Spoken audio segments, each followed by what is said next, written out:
What do we have? Last guy, we're going to go with Quentin Johnston out of that of TCU, guys.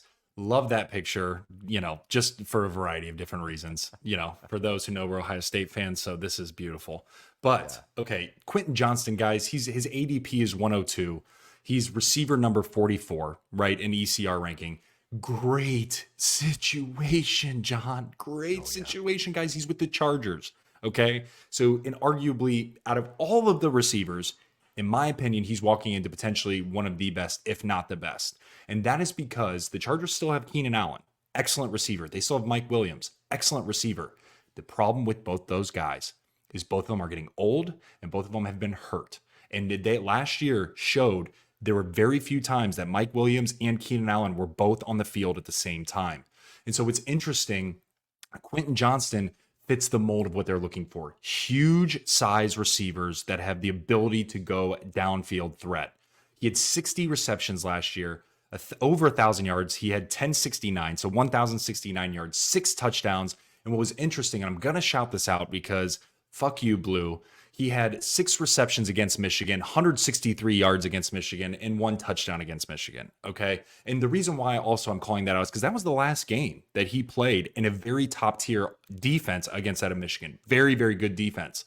And so I love the ability. For me, I see Quentin Johnston being that of like an AJ Green type of ceiling or that of like a T Higgins. So my lookalike is a little bit more recent in that of T Higgins, but I could see this being very similar to that of like AJ Green. And to put it in perspective, guys, T Higgins fantasy football points for half PPR his rookie year was 162. I don't see that being completely out of the realm of possibility if Mike Evans or Mike Williams goes down or Keenan Allen goes down with the way they're throwing the ball and Justin Herbert and now a new offensive coordinator because Kellen Moore is no longer there, right? It's going to be very, very interesting to see what happens, man. So I'm excited to see Quentin Johnston on this field. And I think this is a guy, man, that you can absolutely look to draft later in the draft and again just hold on to him and see how this pans out. He has the opportunity to be like that of the Amon-Ra St. Browns later in the season when he develops. I love the comparison. T. Higgins, I think that gives people a really good image in their head of what kind of player he is. He's the heir apparent to Mike Williams. I mean, Yep. that's really what they're doing here. They're drafting, trying to replace the style of play that they enjoy, that Justin Herbert enjoys, which is a great sign because that connection with Mike Williams in the end zone, it's a real thing. And the Chargers, in my mind, I think they're going to have a huge comeback season. Huge. Last year was really unfortunate. There were a lot of just calamities that happened. They were riddled with injuries. Justin Herbert was never right all season long. He was Mm-mm. hurt all year. So coming in healthy, new offensive coordinator, picking up some extra weapons, like Quentin Johnston here, I think the Chargers are going to have a big comeback. And I think there's going to be space for Quentin Johnston to get in.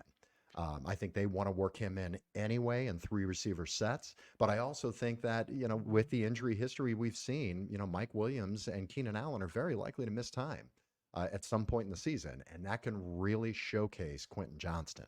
Having him on your bench to be able to throw in there against a good matchup if Yeah. one of those other guys are down and he could be the second look potentially for Justin Herbert, that's huge, man. Where is he currently going in drafts? How much money? How we have to pay for him right now? So let me see. So right now his ADP is 102, John. So if we just do right Okay, 102 divided by that of 12, right? So he's going in about the eighth, math's ninth, hard. 10th round.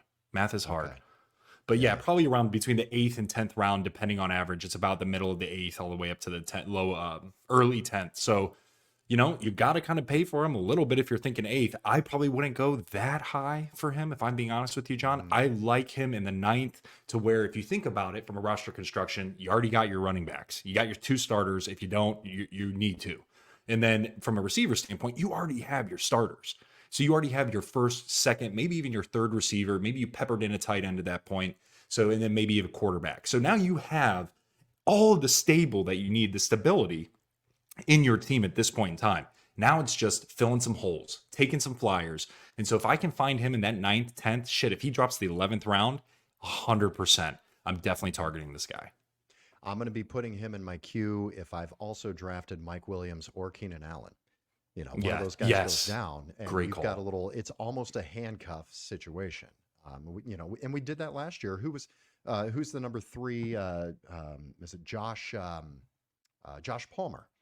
Yeah. That was a Joshua guy Palmer. that was he was very high on the waiver wire. We talked about him often because of the injuries with Keenan Allen and Mike Williams, and he had games where he could win you the week. I mean, he had some very solid games last year. So we're always looking at that third option in this passing attack, and I think he can return some really good pay here, really And good John, value. that's a great call out, guys. Joshua Palmer right now. I just looked up the depth chart. Quentin Johnston is a starter in a three receiver set right now. As of this point in time, Joshua Palmer's behind him, and like pique some interest as well.